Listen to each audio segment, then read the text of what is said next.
Wazazi, tusimameni kuangalia mabanati zetu siku zaidi, tusimameni kuangalia wake zetu siku zaidi. Usisimame kutaka banati wako anunuliwe na mtu wa nje.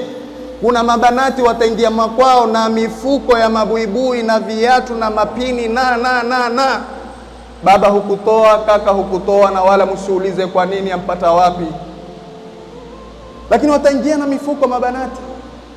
Utamuona binti yako, kuna majumba hizi Idi zote hizi huangaliwa na watu wanaokwenda na mabanati zao, na baba usemi lolote.